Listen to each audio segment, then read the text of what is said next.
Sobrang liit mo talaga. Kasing liit mo lang yung taong nakaupo. Alangan, yun yung binigay na tangkad ni Lord eh. Dapat tangkapin yun, hindi pagreklamuhan pa. So,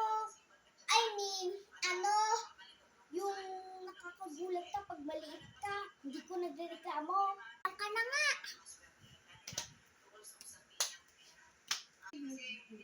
Ay, Shena, kala ko aso. Ay, asong panaka. Ano naman ikaw, Mama?